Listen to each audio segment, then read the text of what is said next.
semuanya? Semoga sehat selalu dan selalu dalam lindungan Allah Subhanahu wa Ta'ala. Di sini saya akan membahas mengenai tentang komponen-komponen komputer, fungsi komputer, struktur interkoneksi, interkoneksi bus, interkoneksi point-to-point, dan PCI atau Peripheral Component Interconnect Express. Simak video ini sampai habis ya.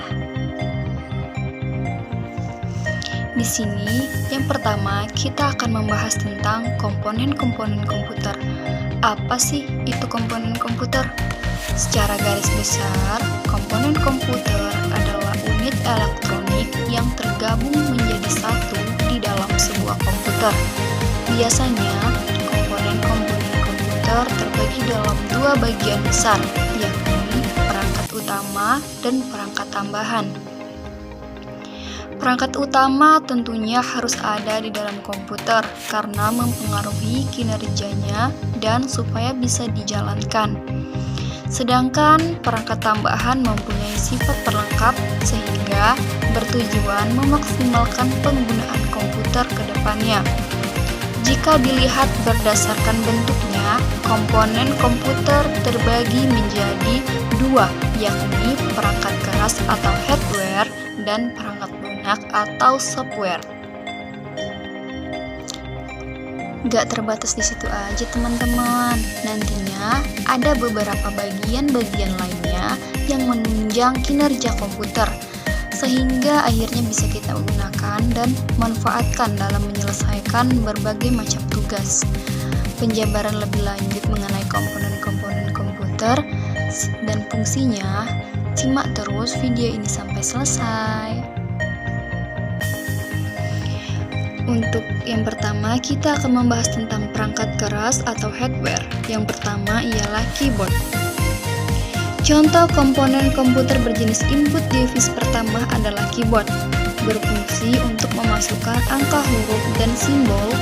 Keyboard mempunyai peranan penting dalam pekerjaan sehari-hari, seperti menulis email, membuat dokumen, hingga menciptakan konten-konten yang membutuhkan media tulisan sebagai penyimpanan informasi. Yang kedua ialah mouse. Karena bentuk dan ukurannya menyerupai tikus, maka komponen komputer untuk mengarahkan kursor komputer yang satu ini diberi nama mouse. Dalam perangkat mouse terdiri dari tiga bagian, yakni tombol kiri untuk memilih OK, tombol kanan untuk menampilkan beberapa menu tambahan seperti pop-up menu, dan tombol tengah untuk membuka dan menutup jendela tab. Yang ketiga ialah mikrofon dan handphone. Macam-macam komponen komputer lainnya adalah mikrofon dan handphone. Fungsi dari mikrofon adalah untuk berbicara dengan orang lain atau memasukkan suara ke perangkat komputer.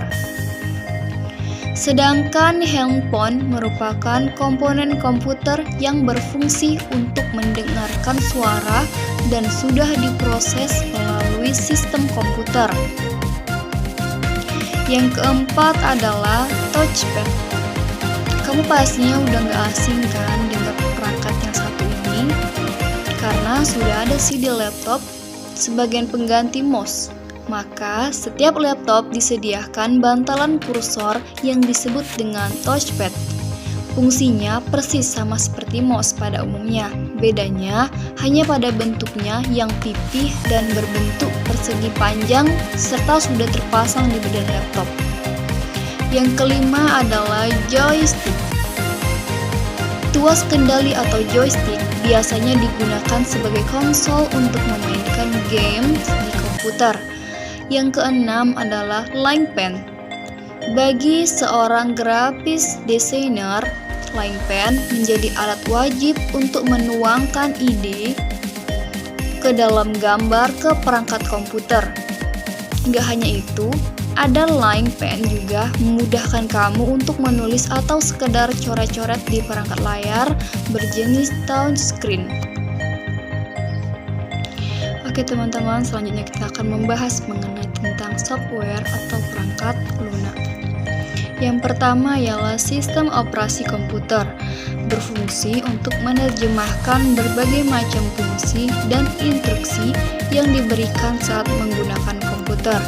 Yang kedua ialah Microsoft Office.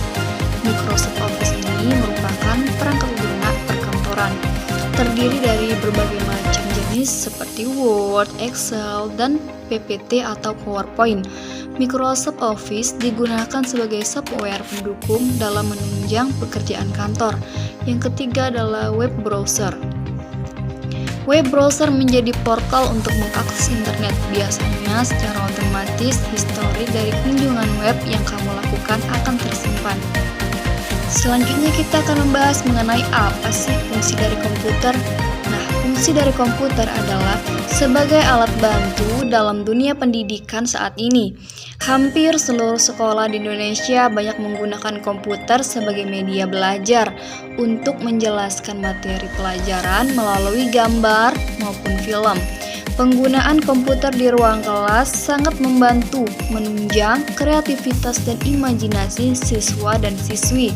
Sebagai tempat arsip catatan pasien, tidak hanya dalam dunia pendidikan, teknologi komputer juga banyak digunakan dalam dunia kesehatan seperti rumah sakit, klinik, dan apotik. Komputer dapat menjadi peralatan yang efektif untuk memantau detak jantung dan tekanan darah pasien di rumah sakit. Selain itu, catatan medis pasien juga dapat terorganisir dalam dokumen yang tersimpan pada file-file komputer, sehingga dokter lebih mudah dalam memantau kondisi mereka. Sebagai sarana hiburan, selain menunjang dalam bidang pekerjaan, komputer juga dapat menjadi salah satu sarana hiburan. Komputer memungkinkan penggunanya untuk menikmati waktu senggang mereka dengan menonton film, video, berita, hingga bermain games. Selanjutnya kita akan membahas mengenai struktur interkoneksi. Struktur interkoneksi adalah kumpulan lintasan yang menghubungkan berbagai komponen-komponen seperti CPU, memori, dan I/O yang saling berkomunikasi satu dengan yang lain. CPU membaca instruksi dan data, menulis data setelah diolah, dan menggunakan signal-signal kontrol untuk mengontrol operasi sistem secara keseluruhan. Fungsi sistem interkoneksi adalah untuk menjaga kontinuitas penyediaan tenaga listrik, karena apabila salah satu pusat pembangkit mengalami gangguan, masih dapat disuplai dari pembangkitan lain yang terhubung secara interkoneksi. Selanjutnya kita akan membahas mengenai interkoneksi bus. Interkoneksi bus adalah bagian dari sistem komputer yang berfungsi untuk menghubungkan antar perangkat utama pada komputer guna memindahkan data antar bagian-bagian dalam sistem komputer. Karakteristik penting sebuah bus adalah bahwa bus merupakan media transmisi yang dapat digunakan bersama. Sebuah sistem bus terdiri dari 50 hingga 100 saluran yang terpisah. Masing-masing saluran ditandai dengan arti dan fungsi khusus. Fungsi saluran bus dapat diklasifikasikan menjadi 3 kelompok, yaitu saluran data, saluran alamat, dan saluran kontrol. Yang pertama, bus data atau data bus merupakan jalur-jalur perpindahan data antar modul dalam sistem komputer. Baik lebar maupun jumlah saluran menentukan kinerja sistem komputer. Yang kedua adalah bus alamat. Bus alamat merupakan bus untuk menandakan lokasi sumber dan tujuan pada proses transfer data. Pada saluran ini, CPU akan mengirim alamat memori yang akan ditulis atau dibaca bus. Yang ketiga adalah bus kontrol. Bus kontrol merupakan bus yang digunakan untuk mengontrol izin akses ke data bus dan alamat bus. Jadi, sebelum data masuk atau keluar untuk ditulis atau dibaca akan dikontrol terlebih dahulu. Selanjutnya, interkoneksi point-to-point. Interkoneksi point-to-point yaitu interkoneksi komputer yang dilakukan secara langsung antara dua komputer atau node dan interaksi point to multipoint atau multipoint atau point to server yang interkoneksi yang dilakukan dengan jumlah komputer yang lebih banyak dengan pemakaian secara bersamaan. Sekumpulan komputer dinamakan sebagai jaringan komputer atau komputer network. Jika dalam sekumpulan komputer tersebut dihubungkan melalui media fisik dan software yang memfasilitasi komunikasi antara komputer-komputer tersebut, sehingga memungkinkan pengguna komputer dalam jaringan komputer dapat saling bertukar file atau data, mencetak pada printer yang sama dan menggunakan hardware atau software yang terhubung dalam jaringan secara bersama-sama. Selanjutnya kita akan membahas mengenai PCI Express. Apa sih PCI Express itu? PCI Express secara teknis merupakan kepanjangan dari Peripheral Component Interconnect Express, namun sering disingkat PCIe atau PCIe. Ini merupakan tipe standar koneksi untuk perangkat internal di komputer. Umumnya, PCI Express mengacu pada slot ekspansi aktual pada motherboard yang menerima kartu ekspansi berbasis PCIe dan jenis kartu ekspansi itu sendiri.